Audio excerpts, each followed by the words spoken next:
Santiago Fernández, Santi, profesor, didacta, especialista en historia de las matemáticas, pero fundamentalmente entusiasta de todo aquello en lo que entra, que son muchas cosas. Es miembro en la Real Sociedad de Matemáticas Españolas de la Comisión de Divulgación. Su papel como divulgador es importante, continuado.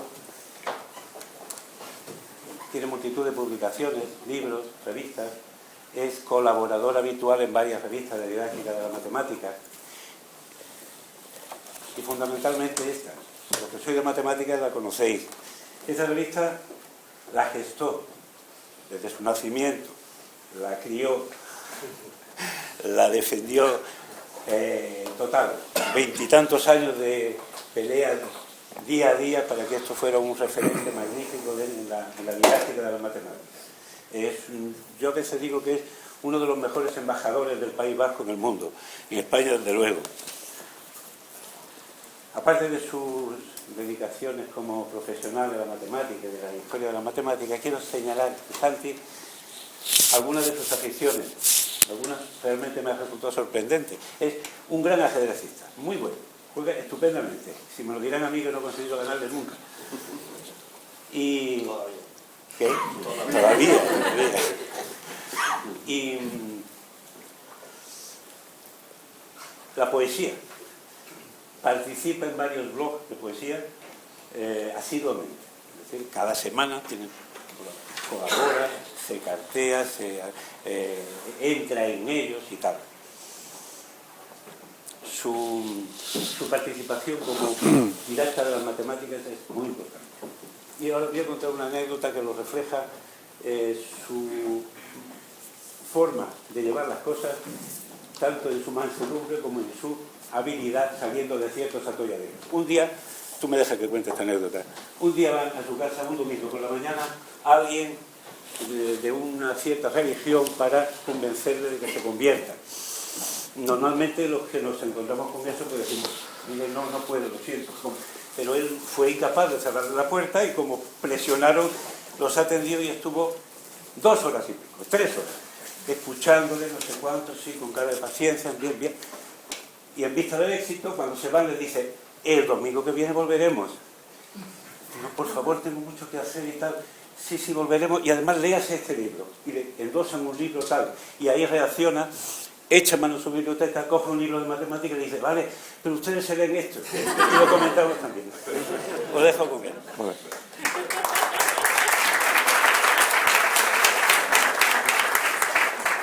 Bueno, pues gracias a todos, a todas, por estar aquí.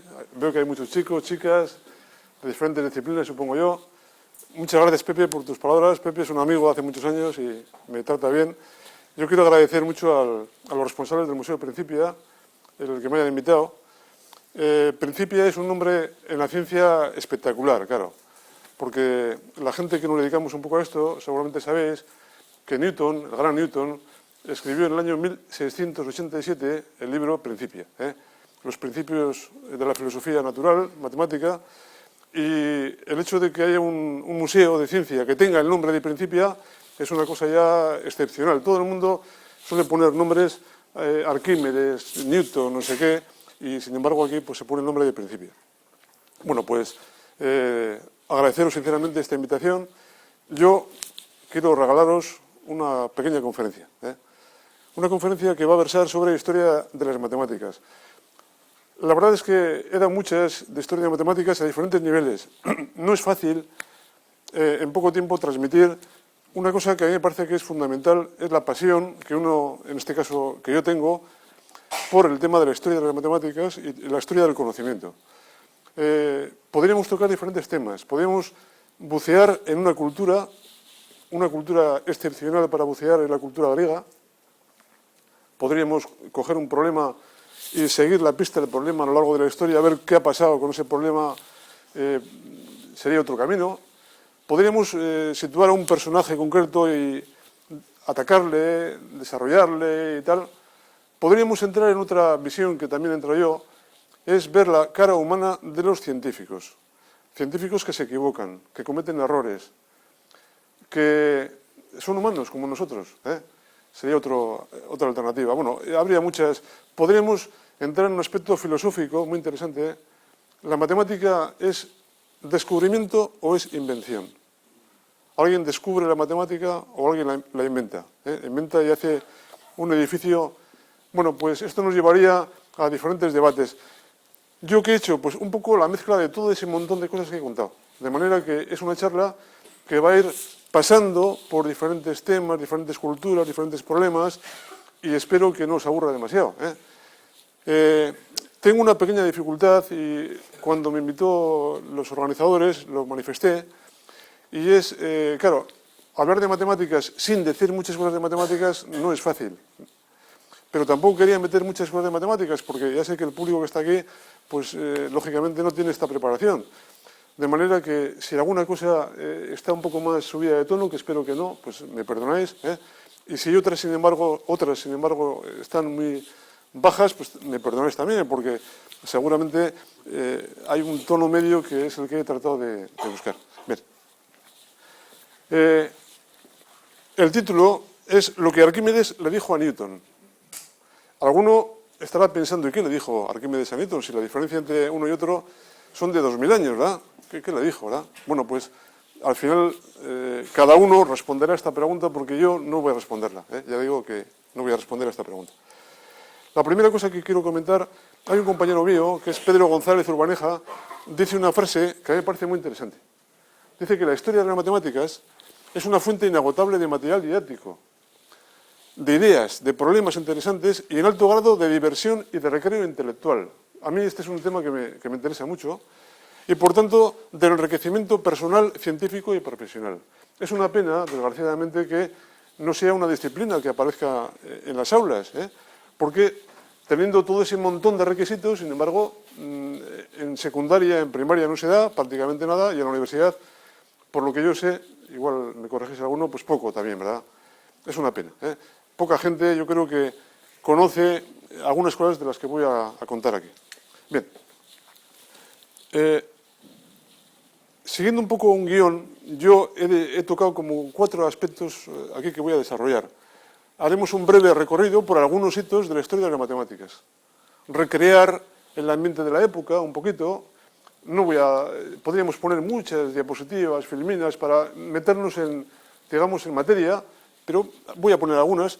Los personajes, cuáles son, como las anécdotas, los logros, los errores también. Bien, voy a empezar justamente por el tema de los personajes. Como seguramente sabéis, en una exposición hay diferentes formas de afrontarla. Hay una manera que solemos decir la gente que nos dedicamos a la didáctica, es ir de lo global a lo específico. Entonces, lo primero que voy a hacer es, bueno, pues presentar una cosa global de estos personajes.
Bueno, este vídeo lo he puesto porque en la comisión de divulgación, cuando lo vimos, yo al menos cuando lo vi, nos sugirió inmediatamente hacer una selección de grandes matemáticos y matemáticos en la historia.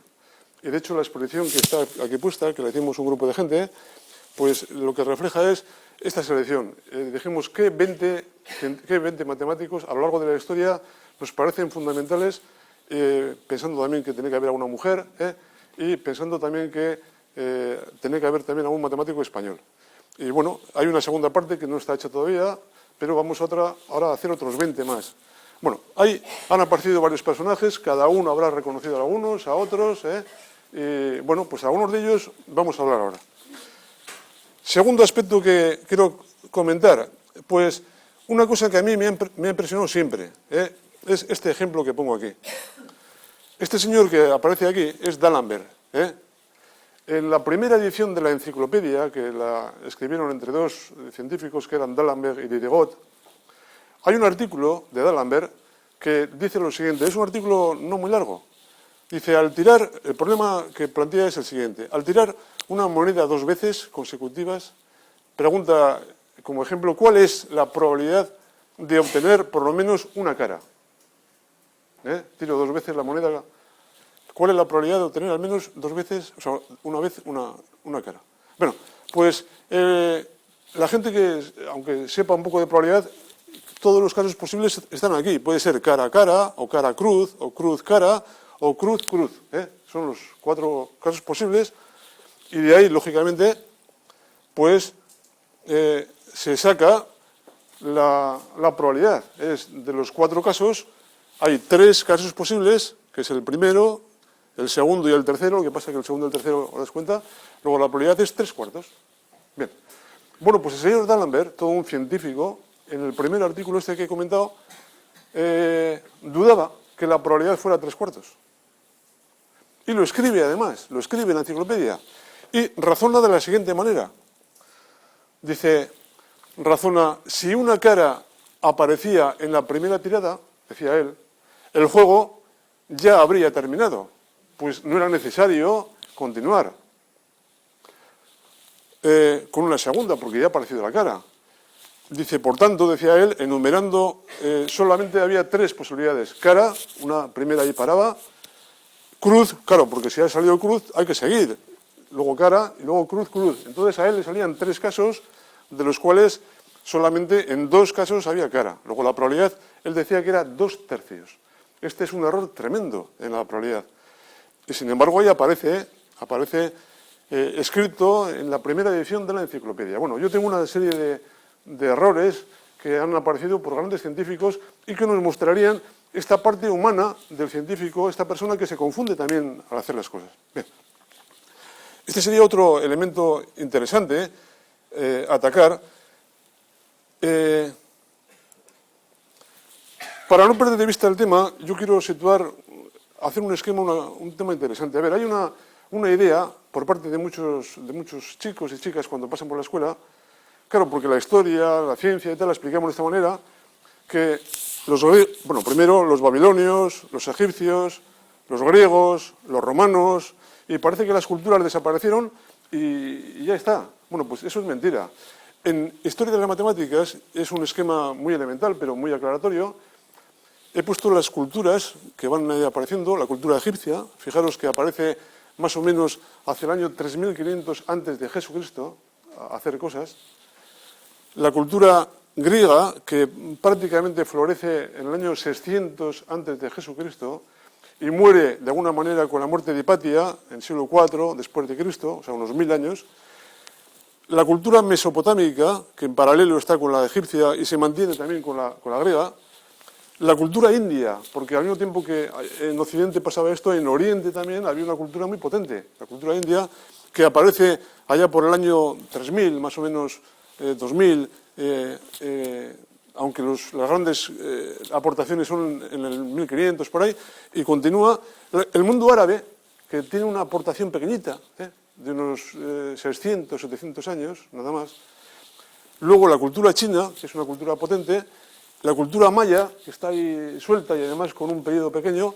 Y luego ya la cultura europea a partir de aquí. Si os das cuenta, yo en este esquema he puesto, o voy a poner 3 elementos claves. Un elemento clave es la cultura griega. Ahí suceden cosas en matemáticas, en la ciencia, fundamentales. Hay el paso del mito al logo. Es de repente un grupo de gente que está pensando en dioses, en mitos, en mitología, y de repente pasa a pensar no en mitos, sino en razonamiento, en lógica, en logos. Ese paso se da justamente con una de las figuras que es Tales de Mileto.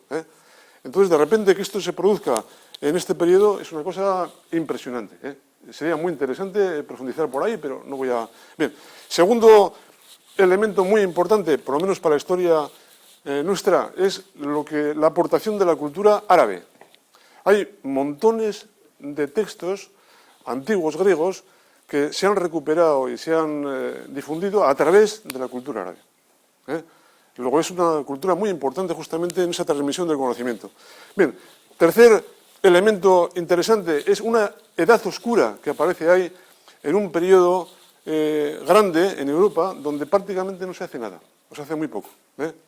Bueno, y luego hay una franja que convendría estudiar, es qué pasa más o menos entre el menos 500 antes de Jesucristo y el siglo I o II después de Jesucristo.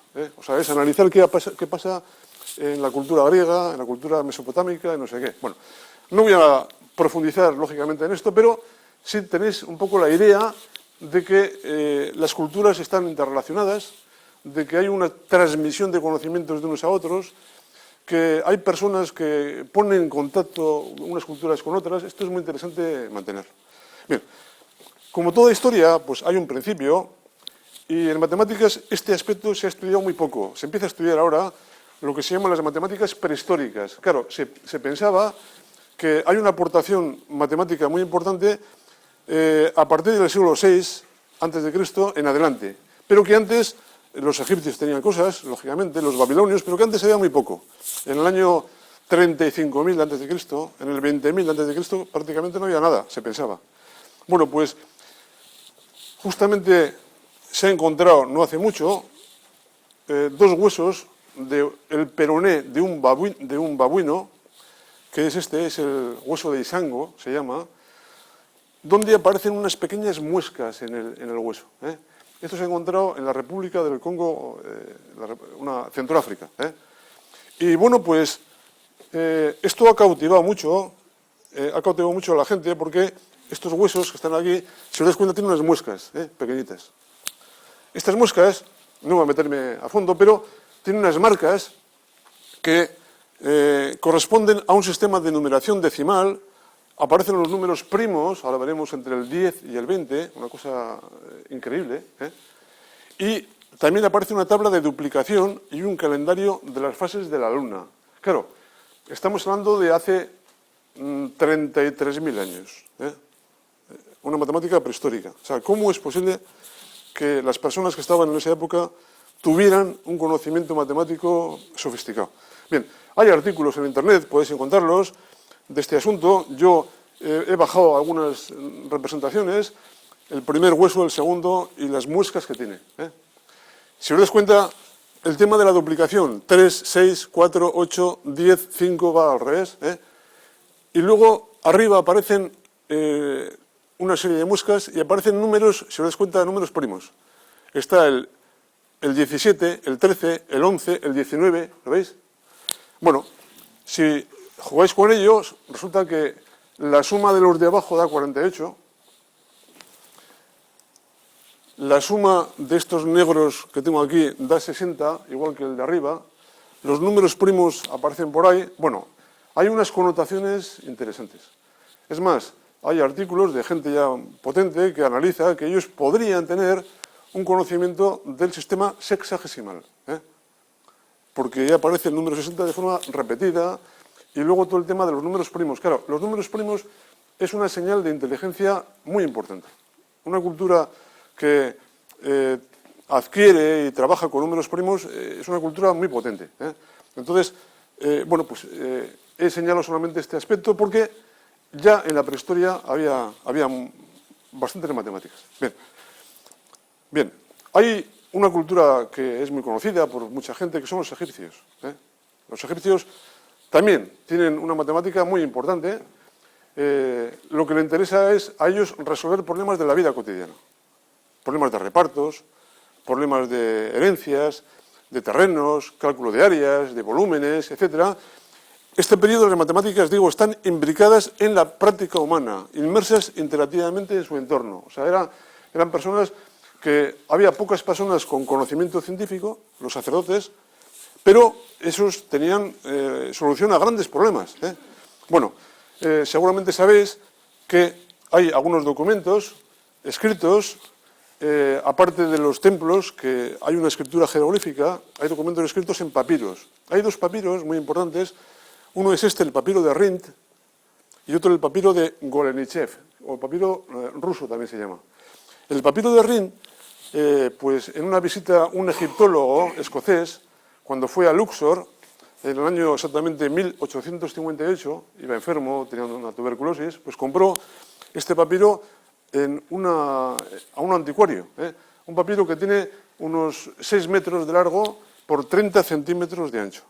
Y allí aparecen una serie de problemas, creo que son 87 problemas. Los problemas que a los egipcios les interesaban.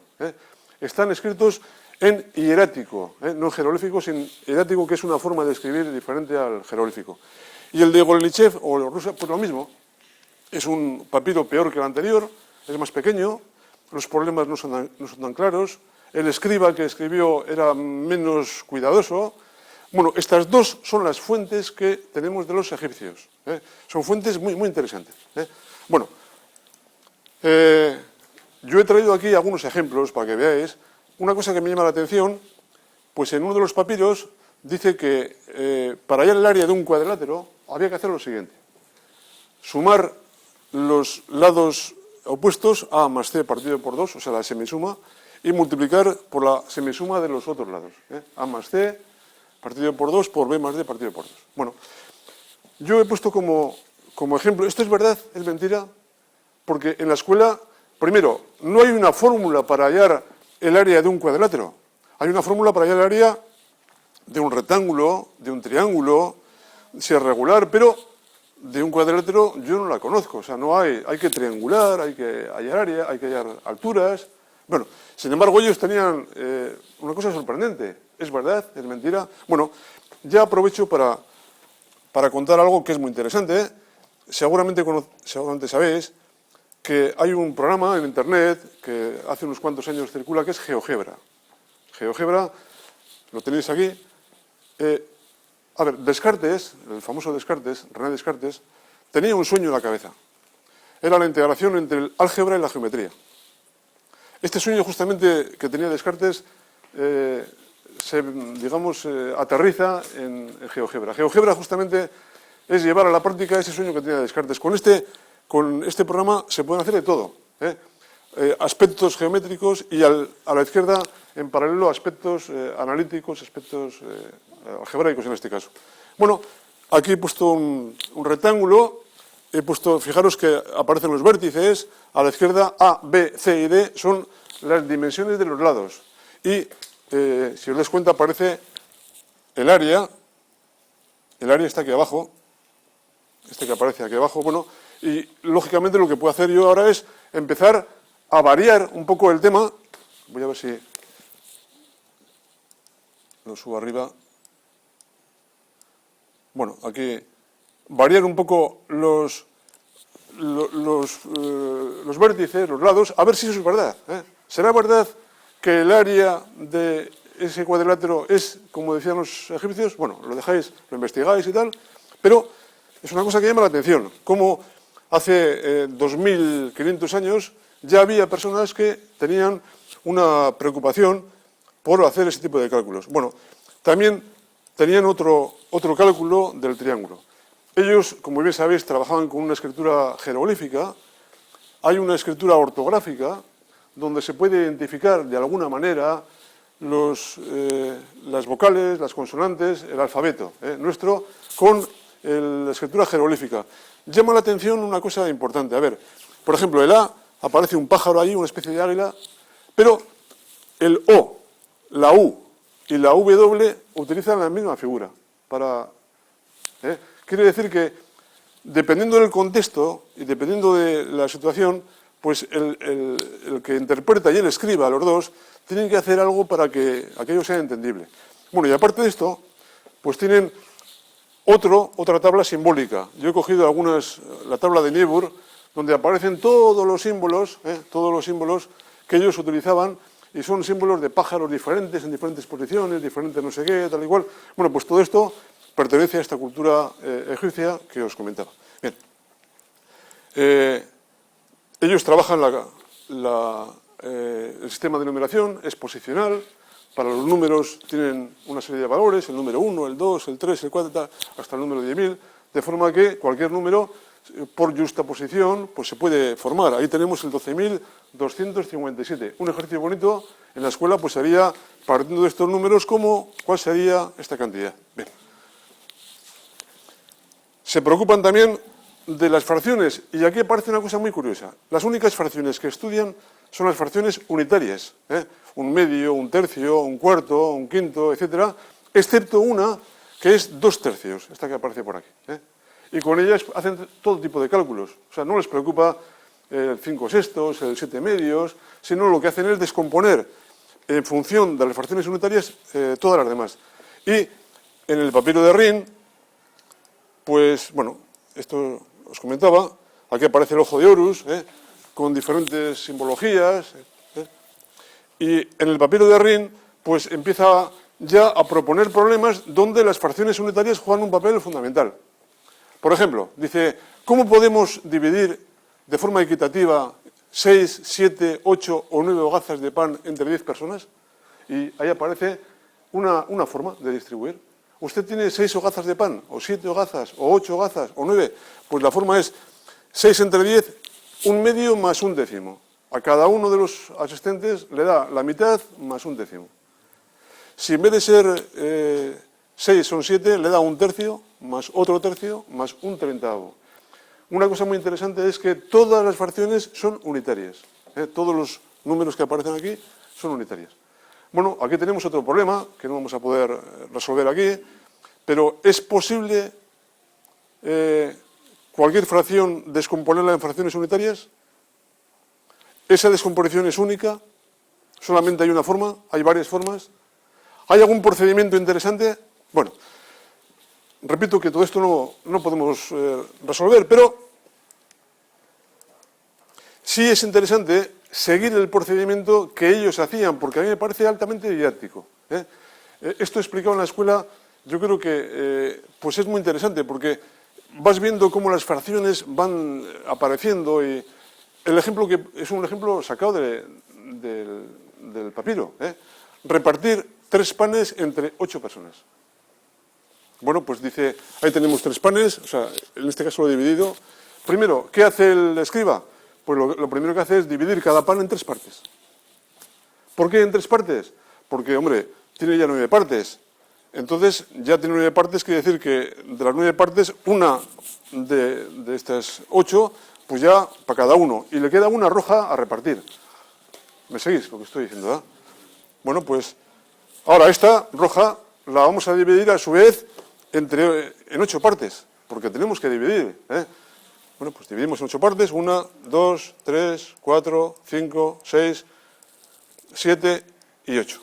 Ya lo tenemos. De manera que tenemos un tercio más un tercio de un octavo. Luego, por tanto, lo que tenemos es un tercio más un 24avo. Yo creo que es un procedimiento muy interesante. Claro, alguno puede pensar, claro, pero esto funciona bien porque los números 3 y 8 están bien. ¿Es la única manera de hacerlo? Bueno, pues el escriba ya se preocupa en otro de los problemas, el siguiente problema, en proponer el mismo ejemplo, pero por otro procedimiento. En vez de dividirlo en 3 partes, dice los 3 panes entre 8 personas. No hace, os dais cuenta, en cada pan entre 3, sino 1, 2, 3, 4, 5. Claro, lo que me interesa siempre es que al final haya 8 para escoger, y luego los demás ya hará lo que sea. Luego, primero, divide una serie de partes de forma que tiene una parte ya fija, esta para 1, un quinto. Y luego los demás, que en este caso pues son 7, tenemos que repartir los 7 entre 8 otra vez. Bueno, ¿y cómo lo hace? Pues nos quedan 7 de tamaño 1/5, para repartir entre 8. Resumiendo, tenemos todos y luego las demás. Tenemos 1/5 ya fijo, más lo que le toque. Y ahora, de las 7 que quedan, coge los 4 primeros y lo divide en 2. ¿Y por qué en 2? Porque acordaros que eran 8. Luego 4 por 2, 8. Luego ya tenemos otra parte más. Y luego otros 3 que todavía están sin repartir. O sea, va haciendo, discretizando el problema. Va poquito a poquito haciendo que el problema se pueda manejar. De forma que tenemos ya esta parte la ha conseguido y nos falta repartir los 3. Ya tenemos 1/5 más 1/10 y luego otra parte más. Y esta parte, como son 3, pues la repartimos otra vez. En este caso tiene un problema, claro, porque el 3 y el 8 no casan bien. Lo divide primero entre 2 y luego a su vez cada uno de ellos lo divide entre 2, para que sean múltiplos divisores, no sé qué. Bueno, de forma, resumiendo, que al final llega a una solución. Bueno, esto es a mí me parece muy interesante porque nos da una idea de cómo se comportan las fracciones respecto al todo, cómo van evolucionando, etcétera, etcétera, y son problemas, repito, que aparecen en esta cultura egipcia. Bien. Otro tema así de flash interesante, pues hay una forma que los egipcios tenían para multiplicar. Ahora utilizamos un procedimiento de multiplicación que conocéis todo el mundo, se pone arriba un número, abajo otro número, unidades, no sé qué, tal, se suman y al final, tal. Ellos no hacían esto, sino que cogían un número, en este caso yo he cogido el más alto, 53, ponían a la izquierda el número 1 e iban duplicando cada uno de ellos, 2, 4. ¿Cuándo se paraba esto? ¿Hasta dónde tenemos que ir? Pues se paraba hasta que el número 18, o sea que el doble no le pasa al 18, ¿verdad? ¿Tengo que seguir? Sí, tengo que seguir. Porque 8 por 2, 16 todavía no le pasa. 16. ¿Tengo que seguir? No. Porque ya 16, el doble ya le pasa, luego me quedo ahí. Tengo ahí la tabla, digamos, ya elaborada. Y ahora veréis aquí, ¿qué pasa? Ahora, este arquero pega 3 flechas y 3 de los elementos los retiramos. ¿Y por qué estos 3? Porque, claro, lo que me interesa era 18 por 53. Tengo que fijarme en que la suma de los dos sean 18, 16 más 2, 18. Claro, esto nos lleva a otro problema muy interesante. ¿Y es posible siempre encontrar que cualquier número se pueda descomponer como suma de dobles de no sé qué? Bueno, sería otro asunto interesante, de forma que solamente sumaría el correspondiente al 2 y el correspondiente al 16. La suma, pues, es la multiplicación. Y ya está. Bueno, ya un último ejemplo. En este ejemplo, 76 por 39. Yo no he puesto el 39 en primer lugar. ¿Y por qué no he puesto el 39? Porque como la multiplicación es conmutativa, me da igual uno por otro que otro por uno, claro, yo soy listo y pongo el número que haga que las sumas no sean tan largas, y pongo el número mayor, 76. Y hago lo mismo, le duplico, le duplico, le duplico, le duplico, le duplico. ¿Hasta dónde? Hay que seguir todavía. 32, ¿hay que seguir? No. 32 por 2 se pasa ya, 64. Estos son los que no me interesan. El arquero otra vez viene, tira las flechas, hunde los malos y me queda esta cantidad. De forma que es la suma de los 32 más los 4 más 2 más los 1 y nos llegaría a la suma que es 2.964.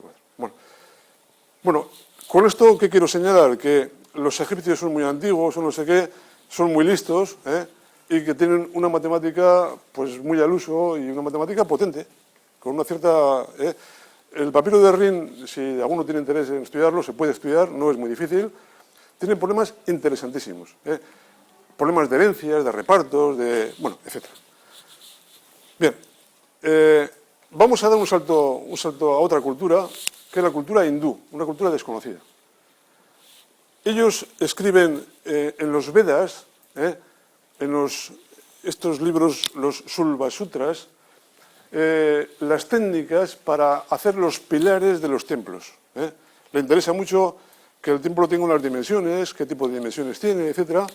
Y sobre todo le interesa reglas muy prácticas, muy memotécnicas, para que la persona, el cantero o la persona que lo haga, pues lo haga bien, ¿eh? O el diseño de un templo lo haga bien. Bueno, hay muchos problemas. A mí hay un problema que puedo explicar aquí, que me ha resultado siempre interesante, es hacer el cálculo de raíces, de números, por ejemplo, la raíz de 2. ¿Cómo yo calcularía la raíz de 2 utilizando los procedimientos de los hindúes? Bueno, ellos hacen lo siguiente. Primero cogen el cuadrado de radio, o sea, del lado 1, el área es 1, y en el mismo cuadrado del lado 1, el área es 1. Lógicamente, 1 y 1 son 2, y lo que le interesa es juntar los dos cuadrados de forma adecuada para que tenga otro cuadrado que sea la suma de 1 más 1, 2. Si lo consigue, el lado del cuadrado es raíz de 2. ¿Sí?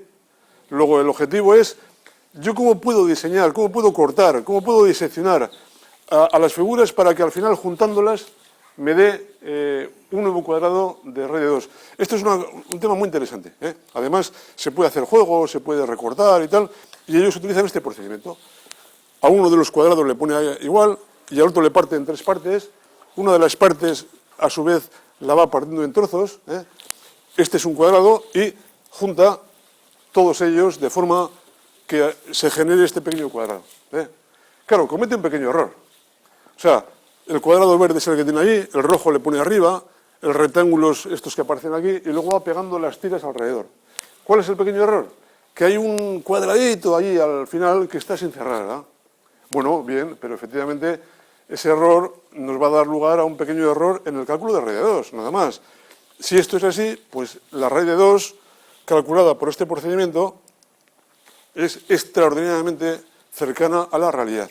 La raíz de 2 es 1 más 1/3 y más 1/2. Y ya está, ¿eh? Bueno, es una cosa que a mí me ha impresionado también, cómo estos científicos hindúes son capaces de hacer cosas sencillas por procedimientos también muy gráficos, ¿verdad? Bien.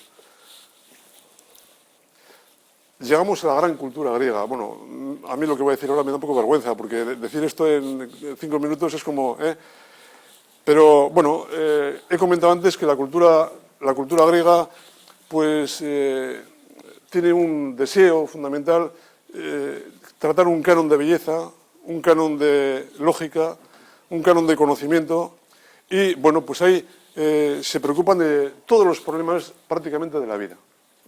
De la filosofía, de las matemáticas, de la física, hay grandísimos personajes, que son nuestros padres, en realidad, del conocimiento, y habitan una zona que está aquí, más o menos, que está aquí.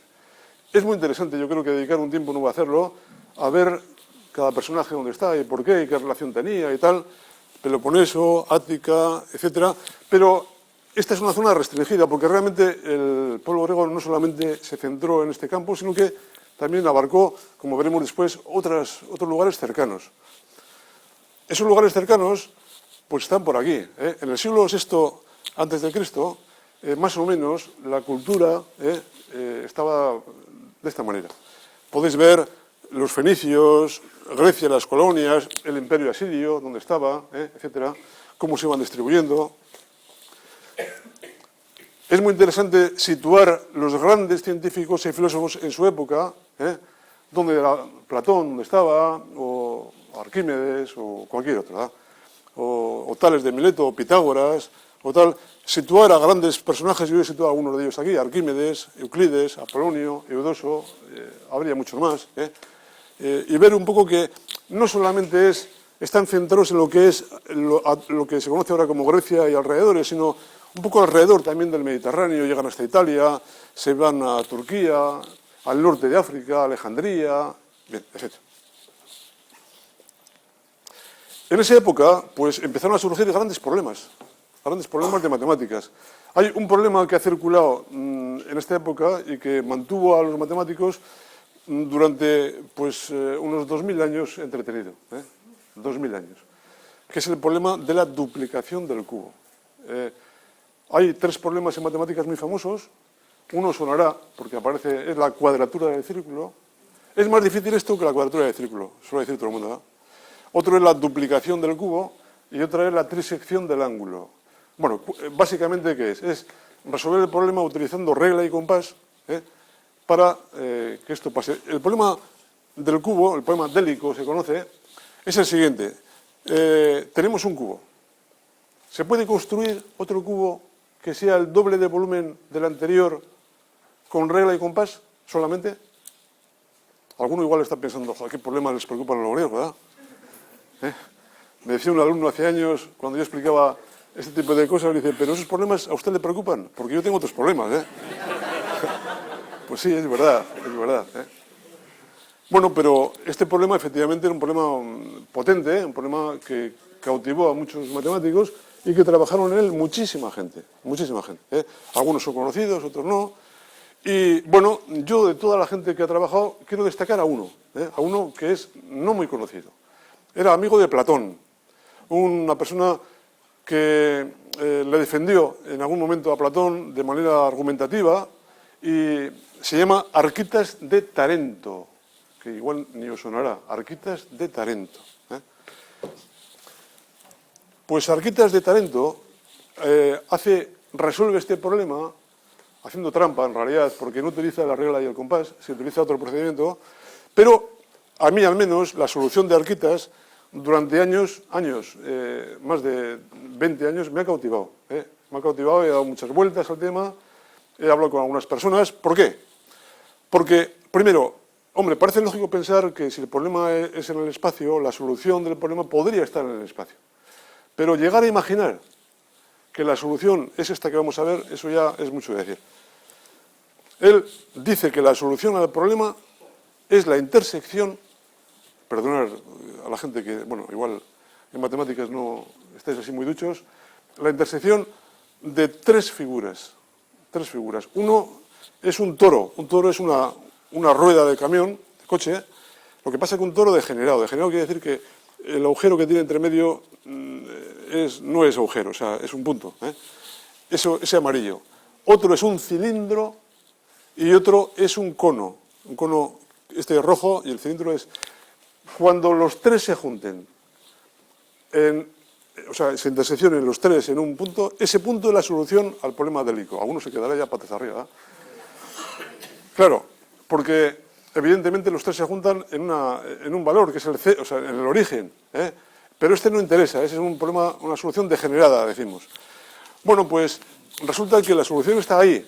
Yo he hecho otro dibujo para que lo veáis de otra forma, diferente. ¿Sí? Y en este dibujo la solución estaría por aquí. Bueno, esto es una cosa extraordinaria. ¿Os imagináis, siglo IV, V antes de Cristo, un matemático con herramientas matemáticas, bueno, no muy sofisticadas, que no tenía el conocimiento de las coordenadas, como tenía Descartes y posteriores, que sea capaz de imaginar que la solución al problema sea este? Bueno, esto es para mí un logro de dimensiones estratosféricas, o sea, no, está fuera un poco de... Bueno, hay explicaciones, por qué, de hecho hay libros que lo explican, pero quiero presentar a este hombre como un personaje fundamental. Aquí te lo talento. Bien. Esto me permite conectar a este personaje con otro, pero ya voy a pegar un salto, ¡pum!, de unos 1700 años, otro personaje no muy conocido, que es Omar Khayyam.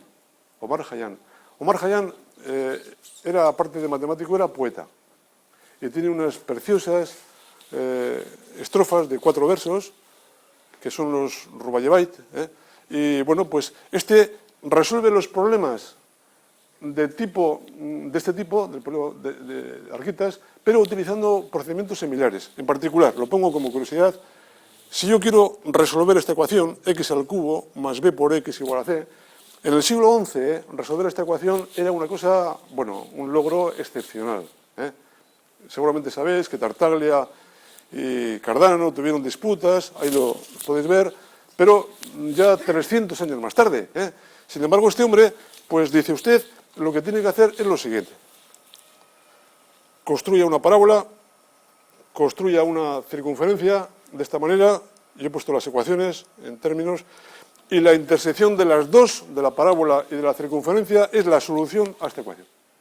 Bueno, el Omar Khayyam tiene un libro entero que soluciona los problemas analíticos por métodos geométricos. Son altamente interesantes, muy, muy interesantes. Bueno, y quiero, repito, conectar esta figura con la anterior un poco por la solución. Y aprovechando, Pepe me presentaba como una persona de poesía, pues aprovechando las poesías que él escribía, decía una poesía que me gusta mucho. Cuando muera, esparcid mis cenizas por tierra, que le sirva a la gente mi estado de elección. Empapad esta tierra de mis restos con vino y haced con este barro la tapa de una cántara. Bueno, es, yo creo que de una viveza y de una riqueza tremenda, ¿eh? O sea, esa vida que trasciende, que va al empleo de otras personas, que, bueno, no voy a meterme ya por ahí, pero pues ahí está el Omar Khayyam. Bueno, curiosamente, ya un poco para acabar este tema, un profesor de matemáticas americano un día fue a clase y dijo, mire usted, el problema de la intersección del ángulo lo resolvieron los indios navajos. ¿Cómo los indios navajos? Dice, sí, utilizaban un tomahawk, este que tenemos aquí, y entonces cogían, voy a explicarlo brevemente, cogían el ángulo A o B, y recuerdo que era dividir el ángulo en tres partes iguales, dividir el ángulo en tres partes iguales. Cogían el ángulo y el tomahawk estaba construido de tal manera que, si os dais cuenta, las tres longitudes de arriba eran iguales, A, y construía con centro una semicircunferencia, bueno, un arco de circunferencia. Entonces, situaba el ángulo de manera que el punto pasara por el extremo derecho y este otro fuera tangente. Cuando esto pasaba, cuando estaba en esta posición, estamos trisecando el ángulo. Bueno, es evidente. ¿Por qué es evidente? Claro, fijaros que los tres triángulos son iguales. El lado A son iguales, ¿sí? Tienen común un cateto, luego la hipotenusa es igual, como este es tangente, es perpendicular, luego son iguales, luego si son los tres iguales, evidentemente estamos trisecando el ángulo. Bueno, es como una gracia a este tema, ¿verdad? Lógicamente tengo que llegar a Arquímedes, claro. Arquímedes es uno de los grandes personajes. De Arquímedes, bueno, no puedo decir mucho, pero aquí no puedo decir casi nada. Simplemente que, igual sabéis, estuvo viviendo en Sicilia y, bueno, pues cuando murió se le enterró allí, estuvo muchos años desaparecido, y Cicerón, aquí viene, pues encontró la tumba. La encontró porque en la tumba había una inscripción que era justamente una figura de este tipo, y entonces, claro, él sabía que Arquímedes tenía una gran devoción por esta figura, luego se perdió otra vez, y luego, etcétera, etcétera. Bueno, Arquímedes es uno de los grandes genios de la humanidad. No sé si será el primero, pero el segundo sí. Y entre los problemas que proponía, hay uno no demasiado conocido, que es el del rebaño de Arquímedes. No voy a leerlo entero, ni mucho menos, pero él se planteaba el siguiente problema. El dios Sol tenía un rebaño formado por un cierto número de toros blancos, negros, moteados, amarillos, así como vacas de los mismos colores, de tal forma que iba poniendo condiciones. Que el número de toros blancos es la mitad y la tercera parte de los negros más los amarillos. El número de... Bueno, va poniendo condiciones. Esto lo traducimos a ecuaciones y nos da esto. Una cosa tremenda. Y la solución de este problema es un número de 206.545 cifras. O sea, si toda la Tierra estuviera cubierta de toros y vacas, todavía no podría estar. Bueno, es una cosa extraordinaria, extraordinaria. Y bueno, de hecho, se puede resolver el problema con un ordenador, dar lugar a una ecuación muy complicada que he puesto aquí, la ecuación de Pell, etcétera, etcétera, etcétera. Bien. Otro personaje fundamental, ahora que estamos aquí en un museo, pues es Eratóstenes de Cirene. Estamos hablando siglo III, siglo II, antes de Cristo. Este hombre, seguramente sabéis, se dio cuenta, leyendo un pergamino, que en la ciudad de Siena los rayos del sol pues los podías ver abajo en en un pozo. Sin embargo, en Alejandría, que estaba a unos cuantos kilómetros, unas cuantas millas, o como queráis, más lejana, eso no pasaba. Y entonces se preguntó, ¿y eso por qué? ¿Por qué pasa esto? Bueno, este es el dibujo. Esta es la solución realmente. Es un problema de... Claro, si yo veo, quiere decir que es perpendicular. Si veo que hay una sombra, habrá un ángulo.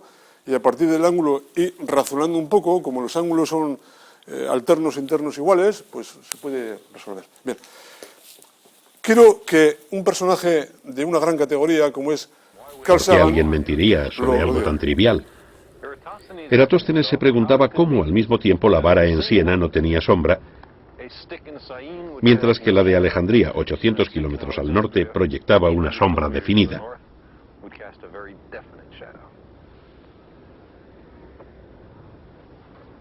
Aquí tengo un mapa del antiguo Egipto. He puesto dos varas u obeliscos. Una aquí en Alejandría y otra más abajo en Siena. Ahora, si en un momento determinado ambas varas no proyectan sombra alguna, será fácil entender que la Tierra es plana. Si ambas varas proyectan sombras de la misma longitud, también parece lógico que sea plana. ¿Cómo podía ser que en el mismo instante no hubiera sombra en Siena, pero sí una muy considerable en Alejandría? La única respuesta es que la superficie terrestre es curva. No solo eso, a mayor curvatura, mayor diferencia en la longitud de la sombra. El Sol está tan lejos que sus rayos llegan paralelos. Las varas con ángulos distintos proyectan sombras distintas. Por diferencia entre longitudes de sombra, unos 7 grados separan a Alejandría de Siena a lo largo de la superficie terrestre. Es decir, si las varas se extendieran hasta el centro terrestre, formarían un ángulo de 7 grados. 7 grados son una 50ava parte de la circunferencia terrestre, de 360 grados. Eratóstenes sabía que la distancia entre Alejandría y Siena era de 800 kilómetros. ¿Cómo? Contrató a un hombre para que midiera los pasos. Así pudo realizar el cálculo del que hablo. Si multiplicamos 800 kilómetros por 50, nos da 40.000 kilómetros. Esa es la circunferencia. Es la distancia de rodear el mundo. Es la respuesta correcta. Las únicas herramientas fueron varas, ojos, pies y cerebro. Y el placer de experimentar. Sí. Bueno, es un vídeo yo creo que maravilloso y explica perfectamente ese gran logro de Eratóstenes. Sigamos. Quiero comentar una cosa que a mí siempre me ha causado impresión. Eratóstenes era una persona que prácticamente no sale de Cirene y sin embargo es capaz de dibujar el primer mapa que se conoce de la antigüedad. Y es este que está aquí. ¿Cómo lo dibuja? ¿Cómo lo hace? Pues en base a los testimonios de los viajeros, de los navegantes, que le venían diciendo, pues llegando a no sé dónde hay una parte que sale del mar, que tal. Entonces, con toda la cantidad de testimonios, dibuja este mapa. Si os dais cuenta, pues es un mapa que el Mediterráneo lo tiene bastante bien, ¿eh? Luego, la parte de cuando pasa ya el estrecho de Gibraltar y se mete hacia África, pues ahí hay un, bueno, desconocimiento, ¿verdad? Y luego por aquí, pero es una cosa impresionante, ¿verdad? Impresionante. Ptolomeo, en el siglo II después de Cristo, hace un mapa también, bastante mejor, y ya en ese mapa pone 8.000 pueblos o ciudades perfectamente identificadas, ¿eh? Bueno, sería otro asunto también a tocar. Bien. He tocado Ptolomeo porque, claro, en todos los personajes que he comentado, hay algunos personajes que no son científicos, pero que sin embargo son claves, ¿eh? He comentado algo de cultura, no sé qué. Este hombre, Alejandro Magno, que hizo una gran conquista, justamente su imperio se extendió hasta los confines ahí de la India, pues puso en contacto a la cultura griega, con la cultura hindú, con la cultura babilónica, con la cultura egipcia, y crea y funda pues ahí un centro, un gran centro en Alejandría. En Alejandría pues sucedieron montones y montones de cosas muy interesantes, ¿verdad? De manera que ese centro pues da lugar a grandes personajes y aparece un personaje ya después de un periodo importante que es Ptolomeo. Es una pena que no tengamos mucho tiempo para dedicarnos a Ptolomeo. Ptolomeo tiene muchos resultados. Hay uno que también ha pasado desapercibido en la ciencia, que es el famoso teorema de Ptolomeo de la geometría, y que dice lo siguiente: si yo cojo una circunferencia e inscribo dentro a un cuadrilátero, se verifica una relación que es la siguiente, El producto de las diagonales es igual a la suma del producto de los lados opuestos. Bueno, se puede demostrar y tal. ¿Y por qué es tan importante? Pues porque este teorema está relacionado con Tales de Mileto, ahora veremos por qué, y con Pitágoras, porque curiosamente, si yo meto en una semicircunferencia un arco que está sostenido por el diámetro, ese ángulo es recto. Luego el triángulo que tengo aquí es un triángulo rectángulo. Y si aplico el teorema de Ptolomeo a ese cuadrilátero, llegaré justamente a una condición que es C por C igual a por A más B por B, que es justamente el teorema de Pitágoras. Por eso he puesto cómo llegamos desde el teorema de Ptolomeo al teorema de Pitágoras. Bien. Aquí hay gente que sabe mucho de astronomía y esta parte simplemente la voy a pasar rápidamente, pero hay una figura fundamental en todo este asunto que es Platón. Platón tiene un sentido, un canon filosófico, y cuando he comentado antes del compás y la regla, claro, él pensaba que eran los dos únicos elementos que tenían que trabajarse de forma, digamos, interesante en la ciencia, porque los demás no eran ni interesantes, ¿verdad? Claro, entonces había que guardar las apariencias. Por eso digo que, voy a pasar rápidamente por esto, que había unas estrellas errantes que no iban de acuerdo a ese movimiento circular, sino que hacían otras cosas extrañas, iban para adelante, volvían, no sé qué, había un movimiento de retrogradación. ¿Cómo esto lo explicaban? Bueno, pues Ptolomeo hace una explicación que conoceréis y que está aquí, el modelo geocéntrico.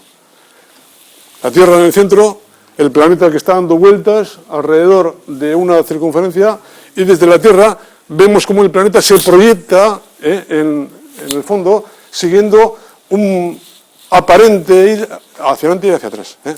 En esa época también había, en contraposición, otro modelo que era el heliocéntrico. ¿Se puede explicar esto desde un punto de vista donde el Sol no esté, o sea, la Tierra no esté en el centro? También se puede explicar. Y de hecho, pues aquí tenemos el ejemplo, ¿verdad? Aquí tenemos el Sol, aquí tenemos la Tierra dando vueltas, aquí tenemos la estrella. Entonces, si yo hago lo mismo, pues explico exactamente lo mismo. ¿Por qué un modelo frente a otro prima? ¿Cuál es la virtud? ¿Cuál es la diferencia? No voy a entrar en este debate, pero esto me permite, primero, haceros una pregunta. Hemos hablado de algunas personas. ¿Quiénes son estas personas? Lo penséis un poco. Y algunos contestaréis, otros no. Todas ellas son bustos hechos en la época latina, de grandes científicos, de grandes filósofos, de grandes matemáticos, etcétera. ¿Quiénes son estas figuras? Conoceréis algunos, supongo yo. Este que está aquí, para mí, uno de los muy importantes, es Arquímedes. Ya os digo quién es Arquímedes. Este que está aquí, ¿quién es? Pitágoras. Y a partir de ahí, igual tenemos más. Este otro feo que está ahí con la cara es Sócrates. Sócrates. Bueno. Ahí. Bien, siguiendo con esto voy a contar una pequeña anécdota. No sé qué tiempo tenemos porque estoy mirando el reloj y estoy un poco preocupado. Yo sigo avanzando, ¿verdad? Bueno, una pequeña anécdota. Yo cuando tenía 12 años, mi padre era ferroviario y fuimos a un pueblo que era Espinosa de los Monteros. En Espinosa de los Monteros se celebraba los domingos una feria de ganado muy importante. Entonces, bueno, pues yo fui a la feria, allí el trato de los pasigos, cómo vendían las vacas, los animales, tal, y yo, bueno, pues observé en ese momento cómo uno a otro le vendía la vaca. Le decía, ¿y cuánto pesa la vaca? ¿Cuánto pesa? Y le decía, la vaca pesa, no me acuerdo, 650 kilos. Y le dijo, espere. Entonces sacó una vara y tomó dos medidas, una esta, amarilla, y otra esta que está aquí. Y le dijo, no, 650 kilos no pesa. Pesa 675 kilos. Yo con 12 años, imaginaros, pues estaba allí alucinado, claro. Primero sabía pocas matemáticas, el único modelo geométrico que tenía es el del volumen de un cilindro, de un cono, tal, y esa precisión de 25 kilos arriba y abajo. Durante años di vueltas a este asunto, no hay internet como ahora, porque ahora lo podéis encontrar rápidamente. Bueno, pero aquello quedó en mi cabeza, yo no sabía muy bien, pensaba que era una farolada de aquel hombre, Bueno, pues puede ser y tal. Este aquí, que años después me encuentro con un escrito de este hombre, de un señor, que es Kepler. Y aprovecho Kepler, modelo geométrico, modelo astronómico. Luego alguno ya puede ligar lo que antes he comentado con el modelo de Kepler. Kepler dice, en la costa de Linz estaba abarrotada con barricas de vino que se vendían a precio razonable. Es por esta razón que fueron traídas a mi casa y colocadas en fila un cierto número de barricas, y 4 días más tarde el vendedor vino y midió todos los barriles sin distinción, sin poner atención a la forma, sin pensar o hacer cálculo alguno. Bueno, sigue diciendo, a saber, metía la punta de cobre de una regla por el hoyo de llenado del barril, atravesándolo hasta llegar al talón de cada uno de los discos de madera a los que nos referiremos simplemente como los fondos, y a partir de ahí lo resolvía. O sea, el asunto es el siguiente, que el señor solamente midiendo, o sea, metiendo una varilla por la parte donde se mete el vino, y sabiendo la longitud de la varilla, sabía el volumen del cubo. Y entonces, inmediatamente a mí se me abrió un mundo. Dije, esto es lo de la vaca. Porque el señor antes lo hacía con 2, ahora lo hace con 1. O sea, esto ya es la leche, ¿verdad? Y entonces empecé a investigar el problema este un poco. Y esto es lo que decíamos, hace M, la medida, y con esta M pues calcula el volumen, nada más. Empecé a investigar un poco. Primero me di cuenta que estaba escrito en un escrito de Kepler, el año 1615, que es nuevos cálculos de las barricas de vino, etcétera, pero que es un problema que años antes, otra gente, en particular, y luego veremos Cardano, pues también lo había atacado. Resulta que Cardano, en el Práctica Aritmética, en el año 1539, pues también había atacado el problema y había llegado a una solución. Entonces empecé a investigar un poco más y resulta que me encontré que los vinateros actuales, de La Rioja al menos, que es donde yo he tenido oportunidad de hacerlo, efectivamente el volumen de la barrica que ellos tienen, el volumen, lo hayan siguiendo una de estas dos fórmulas que tenemos aquí.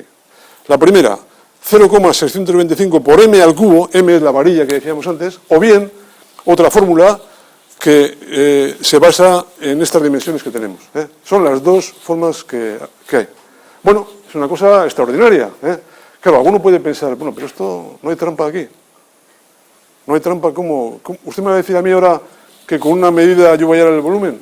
Claro, la trampa está en que las barricas están construidas de acuerdo a un procedimiento, que no valen cualquier barricas, porque yo si hago una barrica grandísima y a este procedimiento no vale, dependerá de unas condiciones. No voy a hablar de este asunto, pero investigando más todavía me di cuenta que en Francia y en Italia hay montones de fórmulas para calcular volúmenes de barricas, que tenemos aquí, este tipo de fórmulas. Bien. Y ahora, pues claro, nos surge la duda, ¿todas las barricas son iguales? Investiguemos. Bueno, ya tenéis un problema para investigar por ahí. Yo os ayudo un poquitín. Sabéis que hay una figura muy importante de las barricas, que son las duelas. Las duelas son esas maderas que bordean a la barrica. ¿Cuántas duelas tiene la barrica? ¿Cuántas duelas en función del perímetro, del radio, de la altura, etcétera, etcétera, etcétera? Pero bueno, es un problema interesante. Bueno, pues a partir de ahí, el problema de la vaca a mí por lo menos me resultó, digamos, resuelto y tal. Luego me he enterado que efectivamente la gente que se dedica al estudio de animales tienen fórmulas para calcular pesos, volúmenes, etcétera, etcétera, etcétera, y que tienen fórmulas muy interesantes. No va a entrar en este camino, pero lo tenéis a investigar. Un problema que no quiero que falte. En el siglo, ya lo veis ahí, XVII, pues hay unos cuantos personajes, Pascal, Fermat, Huygens, que tienen la necesidad de resolver problemas de probabilidad. En particular hay un problema muy interesante, que es un problema que aparece en los libros de texto actuales, que yo le he puesto en terminología un poco actual. Dice lo siguiente: Adrián y Berta, A y B, están en plena partida de un juego donde se tienen que conseguir 6 puntos para ganar. Y en que cada uno de los jugadores tiene las mismas oportunidades de vencer, o sea, son igualmente buenos. Van 5-3, uno gana 5, el otro gana 3, se suspende el juego y la pregunta es ¿cómo se reparte el dinero? Este es un problema muy interesante. Hace unos 15 años, en nuestra revista Sigma, un compañero mío, Alberto Bagadoitia, escribió un artículo expresando que la forma que tenían los frontones de Euskadi de repartir el asunto no era correcto. Imaginaros que están jugando un partido a pelota y van 14-3. Y hay apuestas ya por ahí. Entonces, hay un procedimiento para repartir. Dice, si pasa esto, el procedimiento será esto. Bueno, pues no era correcto. Bueno, quiere decir que era un problema interesante. Yo he planteado un sistema de solución que quizá... Bueno, primero, es un problema interesante y tan interesante que grandes matemáticos lo resolvieron mal. Fue propuesto por Fibonacci en este libro y fue mal resuelto por Luca Pacioli. Él decía que la solución sostenía era de 5-3, cuando en realidad, en este caso, es de 7-1.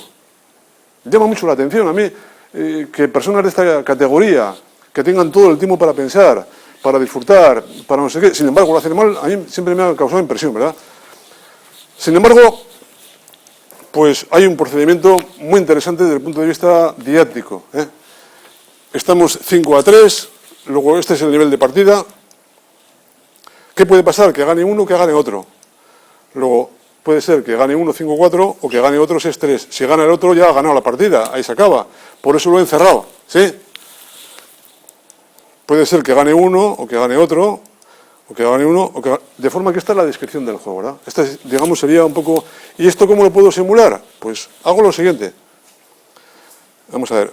Primero, en vez de hablar del número 1... y el número 1 se va dividiendo en partes, hablo de un número que me favorece para hacer la división. Cojo un número como 8. ¿Por qué 8? Pues porque veo que hay 4 niveles. Si meto 8 bolas, 4 irían para una parte, 4 irían para la otra. De las 4, 2 irían para acá y 2 irían para allá. Y de las 2, 1 iría para acá y 1 para allá. De forma que el reparto ya está hecho. No hay que saber demasiadas cosas del cálculo de probabilidades, ni de la semática de Kolmogorov, ni de propiedades, sino tener una idea elemental. He puesto este ejemplo, ¿por qué? Porque resulta que Pascal es uno de estos grandes genios de la humanidad, que como sabéis, con 19 años le hizo a su padre una máquina que es la pascalina, para que su padre no hiciera las operaciones de sumar y restar a mano. Es la primera máquina de la historia, la primera máquina mecánica, hacía operaciones de suma y resta de forma automática. El padre, imaginaros, estaba todas las noches haciendo ahí sumas y sumas y sumas, porque era una persona que se dedicaba a todo el tema de los dineros y tal, y él le veía al padre y agobiaba, ¿verdad? Entonces le hizo una pascalina, ¿verdad? Bueno, pues este Pascal le escribe una carta de Fermat explicándole este procedimiento. Procedimiento que se basa en todo el tema de los triángulos de Tartaglia, etcétera, etcétera, etcétera. O sea, ahí podemos entrar en esta dimensión. Bien. Claro, no quiero acabar, lógicamente, sin hablar de Newton. Newton es un personaje excepcional. Un tío muy raro, muy raro. Un tío que dedicó toda su vida al estudio. Toda su vida. Él era estar constantemente detrás de los libros, detrás del conocimiento, una cosa excepcional.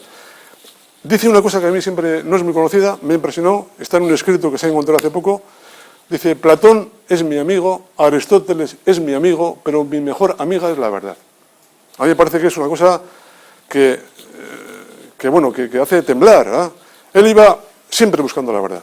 Entonces, eso le llevó, lógicamente, a caminos terribles, ¿verdad? Supongo yo que pasaría momentos de agobio excepcionales. Es, repito, una persona, grandes científicos como Gauss, como Euler y como Newton, han tenido una vida larga. Han vivido 75, 77, 78 años. No sé, él decía que nunca era tarde para morir, o sea que él quería hacer hasta el final y tuvo una cabeza privilegiada, ¿eh? Se han encontrado, bueno, este es el libro que escribió, El principio de matemática, se publicó en el año 86-87, hay una polémica ahí, y se han encontrado pues algunas cartillas suyas, muchas cartillas suyas. Hay grandes matemáticos que iban anotando sus anotaciones científicas en pequeñas cuartillas. Esta es la primera que él tenía y esta es la segunda. Ya, como podéis ver, está toda machacada, ¿no? Actualmente se pueden consultar todas estas en internet, y está abierto al público, yo las he bajado de ahí, y ahí aparecen todas las obras completas con su letra original. Este es, en algunos de los textos inclusive se ven manchas de aceite o manchas de tomate, o tal, o sea, claro, porque él estaba comiendo, lógicamente, ahí, y mientras tanto estaba escribiendo. Esta es su letra, escribiendo en latín, una letra derecha, bien perfilada, con no muchos fallos, porque fijaros que estaba creando cosas, ¿verdad? Estaba creando, es una cosa excepcional. Bueno, pues este hombre, el Newton, entre las muchísimas cosas que hizo, una de ellas fue resolver este problema que es la braquistocrona. Él se preguntaba, bueno, un señor que era Bernoulli, lanzó un reto a los científicos, se preguntaba si yo tengo un punto A aquí y un punto B aquí, más bajo, ¿cuál es la trayectoria que va de A hasta B, de forma que esa bola, ese punto, lo haga en el tiempo mínimo? Por ahí viene, es un término latino, el más breve tiempo, ¿verdad? ¿Cuál es? Llama la atención que no sea la línea recta, ¿verdad? Lo que es evidente es que la línea recta es la que menos espacio recorre la bola. Eso lo sabemos de la escuela. Sin embargo, la solución a este problema no es esta, sino es una cosa tan rara como esta, ¿verdad? ¿Y esto qué es? ¿Esto qué es? Bueno, pues esto es una figura, he puesto aquí una recreación, ¿qué es la cicloide? ¿Qué es la cicloide?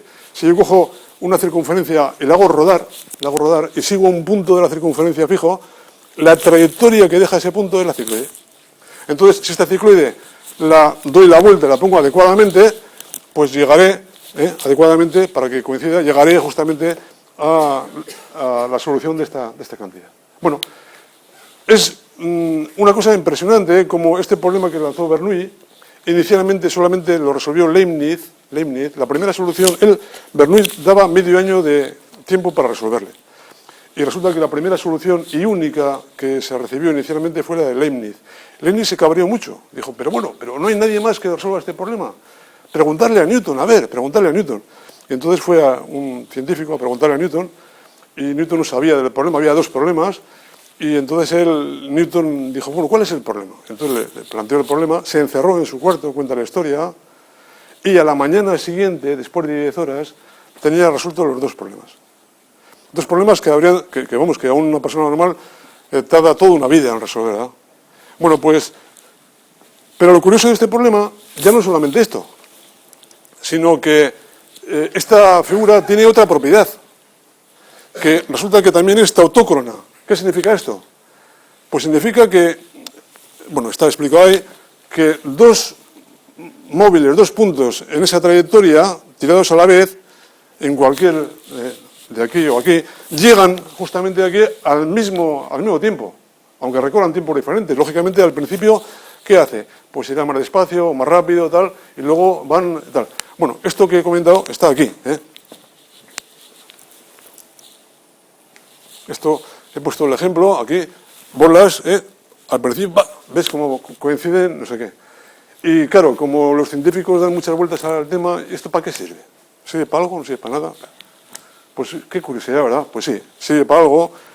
Tanto es así que este señor, otro señor fundamental que antes hemos comentado en el tema de la probabilidad, Huygens, pues lo utilizó para el tema de los relojes, el tema de los péndulos, el balanceo, y no voy a explicar esto con detalle, ni mucho menos, pero se dio cuenta que si el péndulo este seguía la trayectoria de dos cicloides y la parte de abajo aparecía una cicloide, pues justamente el tiempo de recorrido era el mismo, ¿eh? Dependiendo, era igual que lo tirábamos en un punto o en otro, era el mismo. Luego, son problemas no solamente de ámbito teórico, de ámbito estrictamente matemático, sino que ha trascendido al mundo de la ciencia de una manera impresionante. Bien. Bueno, voy a pasar este asunto. Quiero comentar solamente un poco de Gauss. Gauss, otro de los grandes, una persona longeva también, tiene unos cuadernos en los que va escribiendo día a día, va notando sus cosas, y llega un momento a los 19 años que, bueno, pues tiene que decidir entre estudiar matemáticas o estudiar leyes. Y no sabe qué hacer. Antes de eso, a los 10 años, cuenta la historia, lo conocéis, una profesora en clase le preguntó cuál es la suma de los 100 primeros términos. Y esa misma historia cuenta que ese niño de 10 años pues lo resolvió inmediatamente. Le dijo, oiga, profesora, la suma de los 100 primeros términos es 5.050. ¿Y cómo has hecho todo esto de 5.050? Esto es lo mismo que, ¿cuántos pelos tiene una vaca? Pues tiene 1.325.000, y si no, cuéntelos, ¿verdad? Claro, pero aquí lo de cuéntelos es que se pueden contar. Luego, por tanto, quería que... Y le dijo, hombre, yo me he dado cuenta, que si sumo el primero y el último, dan 101, el segundo y el 101, luego solamente he multiplicado 101 por el número de parejas, que son 101 por 50, 5.050. Un chaval de 10 años. Bueno, pues ese chaval de 10 años, a los 19 años, tiene que decidir qué hacer. Y, claro, como era un conocedor, como Newton y mucha gente de los grandes clásicos, pues se enfrenta a un problema que le tenía cautivado. Es cómo construir polígonos con regla y compás. Se sabía cómo construir el triángulo, el cuadrado, el pentágono, el hexágono, se sabía muchos, eso es fácil de construir. Y de hecho en la escuela pues todavía hacemos algunos. Pero había un problema que rondaba por ahí, en el ámbito científico. ¿Y cómo construir un polígono de 17 lados, con regla y compás? Y él lo resuelve, y justamente esta es la solución, no voy a explicarla, pero ahí viene todo el proceso de solución, es el heptadecágono. Bueno, y abre todo el mundo, no solamente al mundo de la geometría, sino al mundo del álgebra también, porque relaciona primos y tal, de manera que a partir de ahí decide Gauss que va a dedicarse a las matemáticas. Bueno, menos mal, porque, bueno, digo menos mal, no sé, es una forma de decir, no quiero herir sensibilidades, pero para la gente del conocimiento, pues Gauss es uno de los grandísimos científicos, digo matemáticas, físico, no sé, astrónomo, es un personaje excepcional. Bien. Bueno, abusando de vuestra paciencia un poco más, pues quiero pasar un poquito más hacia una cultura bastante desconocida, que son las culturas orientales, en particular la cultura japonesa.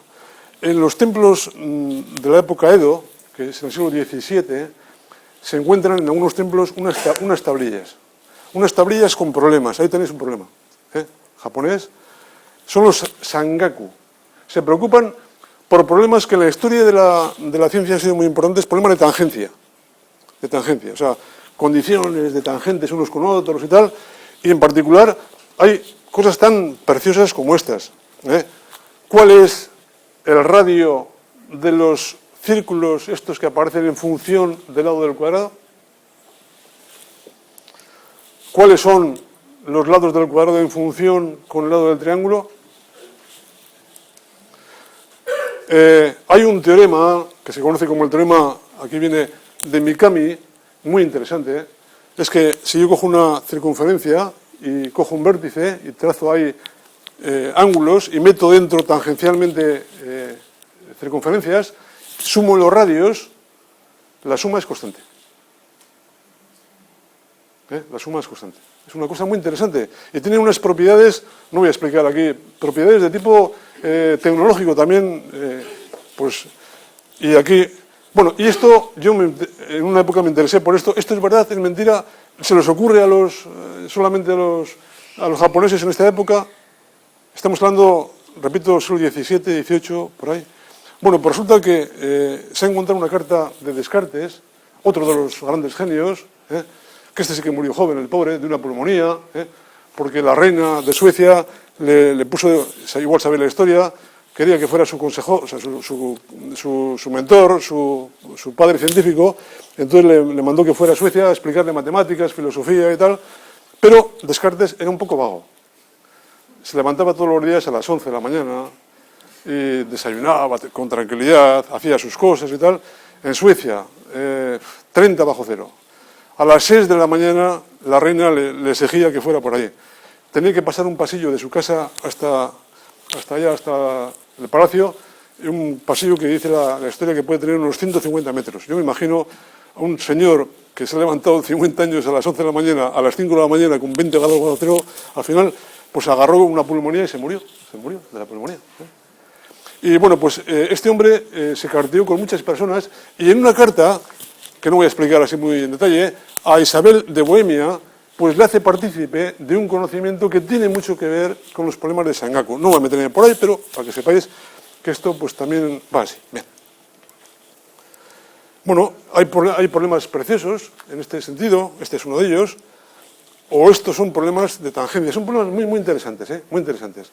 Y que además, algunos de ellos tienen mucho que ver con diseños de arquitecturas, diseños de figuras, diseños de edificios. Yo no me he dado tiempo, pero hay situaciones donde aparecen diseños que tienen un poco la relación con los problemas estos de Sengaku que estamos comentando. Quiero acabar ya con dos personajes. Uno, para mí es un personaje, digamos, muy querido. Estuve, algunos saben, unos 3 años dedicado a él, a estudiar a Lobachevsky. Y bueno, es un matemático excepcional, no es demasiado conocido como decía al principio. Fue uno de los creadores de la geometría no euclidiana. Y este hombre, en un momento de un escrito, dice: vivir es sentir, gustar la vida, ensayar constantemente algo nuevo que recuerde que vivimos. A mí me parece que es fundamental, o sea, no solamente las matemáticas, son números, sino es algo más. Y el segundo pensamiento que quería comentar es el de Newton, que lo conocéis. No sé lo que pareceré a los ojos del mundo, pero a los míos es como si hubiera sido un muchacho que juega en la orilla del mar y se divierte de tanto en tanto encontrando un guijarro más pulido o una concha más hermosa, mientras el inmenso océano de la verdad se extendía inexplorado frente a mí. Bueno, pues con esto os agradezco la atención y muchas gracias por estar aquí.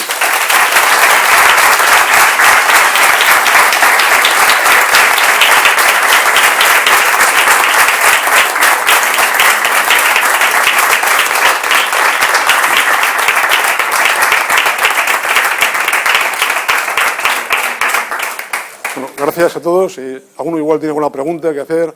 Siento he estado más tiempo de lo normal, pero sí. Bueno, muchísimas gracias. Una preguntilla. En el libro que antes me enseñaste venía un comentario sobre matemáticos españoles. Entonces, a raíz, digamos, de la expulsión de los árabes de España, digamos, en la Reconquista, ¿qué tránsito hubo de matemáticos que, digamos, que fueron de cierta relevancia hasta la actualidad, o si no, digamos, hasta el siglo XIX, principio del XX? A ver, en España se produce un hecho fundamental que es la famosa escuela de traductores de Toledo. Hay un momento que he comentado antes, una época oscura donde prácticamente no se hace casi nada en Europa.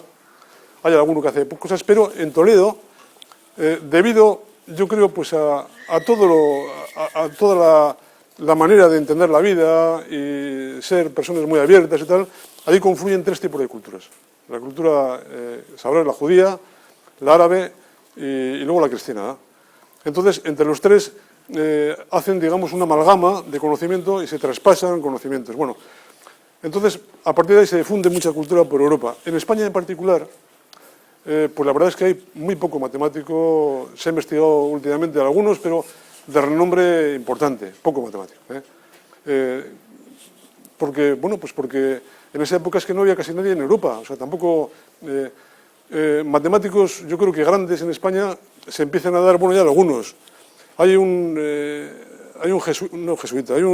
mallorquín, que es Lulio, que se dedica a todo el tema de la combinatoria, de no sé qué, pero grandes matemáticos yo creo que empiezan a darse a partir del siglo XIX y del siglo XX, y poco más. O sea, yo, igual hay alguno que tiene más información que yo de este asunto, pero creo que españoles como tal hay muy poco.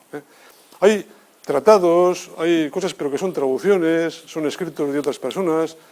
Por ejemplo, igual sabes, los elementos de Euclides, que son 13 libros, pues los 6 primeros libros se traducen aquí por un tal Ricardo Zamorano, pero que no es un matemático como tal, es un intérprete, una persona que sabría matemáticas, que hace sus aportaciones, que es muy fiel, pero no, o sea, no hay una aportación matemática, digamos, de un matemático español como tal, ¿eh?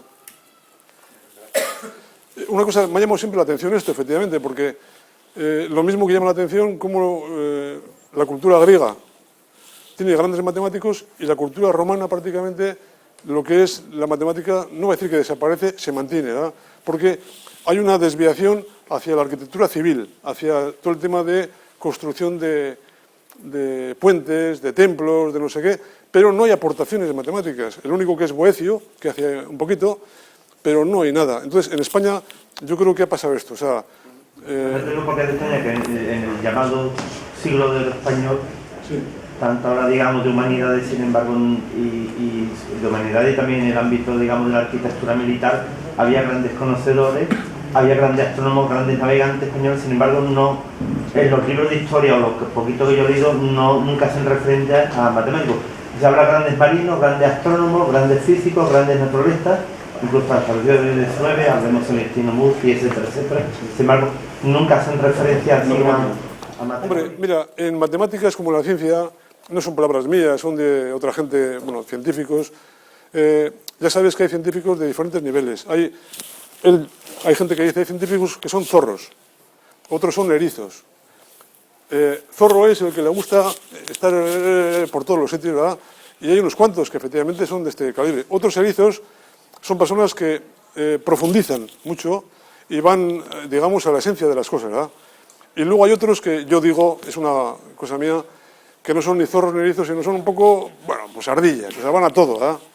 Entonces, en España yo creo que zorros y erizos no ha habido, yo creo, particularmente.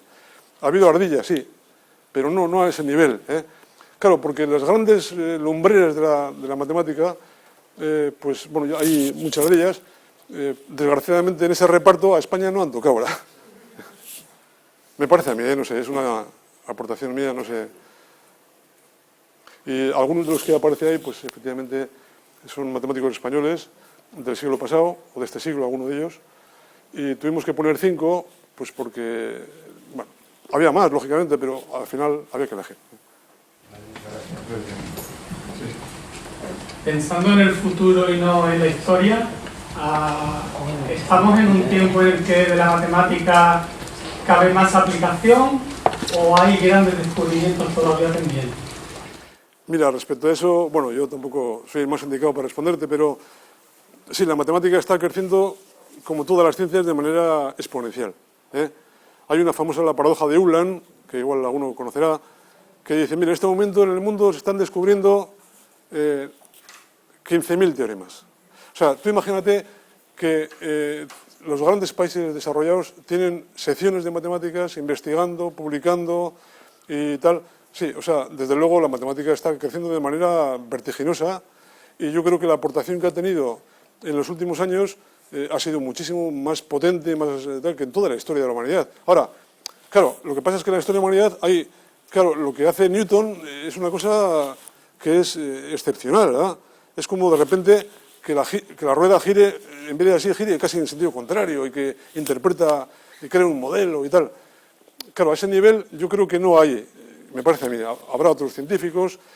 Claro, lo que pasa es que el concepto de ciencia ya es un concepto diferente. Antes son más interdisciplinares, ahora van más...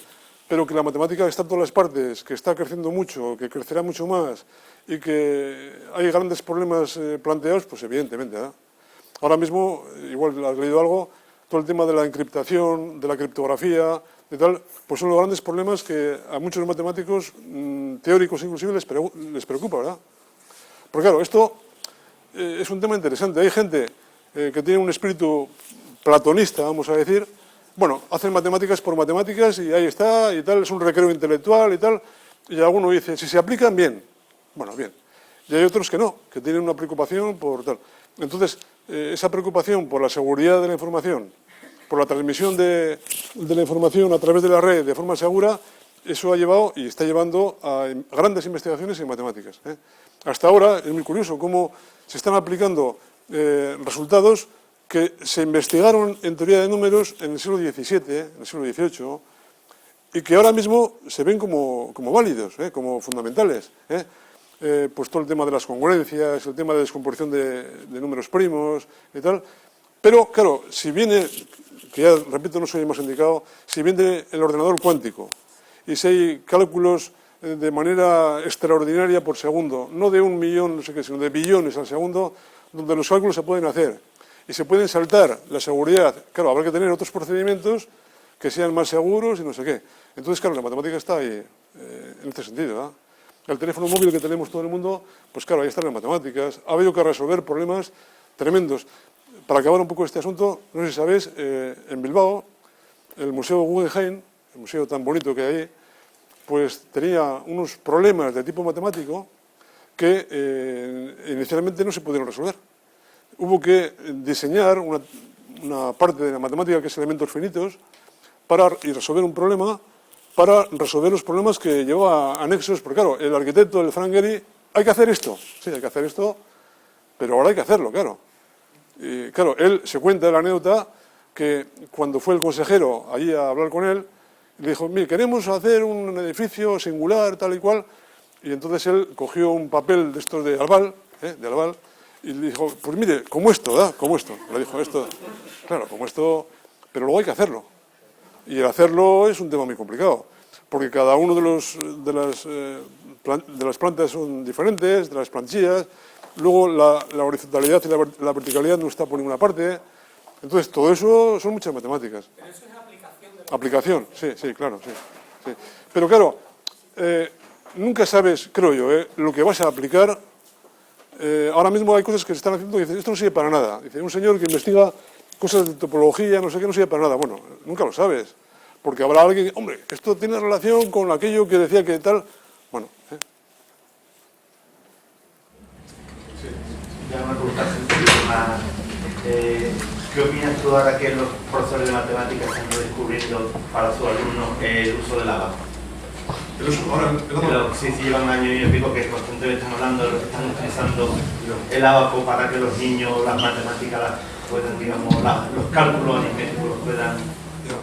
Bueno, a ver, este es un tema ya más... Claro, esto nos llevaría a una concepción de lo que yo entiendo por enseñanza de matemáticas, ¿verdad? Sí. Es verdad que durante muchos años los profesores nos hemos dedicado a todo el tema más algorítmico, más de procedimiento. Enseñar a la gente en primaria a sumar, a restar, a multiplicar, a dividir, en secundaria a hacer dibujo de curvas, a resolución de ecuaciones y tal. Bueno, esos tiempos yo creo que han pasado, o deberían haber pasado. Yo creo que ese no es el objetivo de la matemática. Entonces, en la medida que la gente incida siga incidiendo en ese aspecto, a mí me parece, con todo mi respeto hacia la gente que lo hace, y no lo está haciendo bien. Porque la enseñanza de matemáticas, como cualquier enseñanza, es apasionante. Entonces tienes en tu poder unas armas que puedes presentar a la gente con las cuales pueden resolver problemas de su vida, de no sé qué. Y claro, estar sumando, restando, multiplicando por un procedimiento o por otro no es, ¿entiendes? O sea, entonces, respecto al ábaco, bueno, está bien, pero hay calculadoras que lo hacen inmediatamente, porque el asunto, yo creo que es, si haces un problema, no dedicarte el 80% a hacer cálculo y a confundirte y a no sé qué, sino a pensar en el problema, a pensar en el proceso, a pensar en el razonamiento. Y sin embargo eso, pues si te dedicas al tema del algoritmo, pues se ha perdido un poco, ¿verdad? Yo pongo, ya acabo con esto, pongo como ejemplo, tú vas al médico, ¿verdad? Vas al médico y te dice el médico, sí, yo ya sé que hay cosas por ahí, la tomografía y no sé qué, y el rayo, no sé qué, ya. Pero mire, yo a lo de siempre, que me ha dado resultado. Usted diga 33, 33. Tú te marcharías de ese médico, ¿verdad?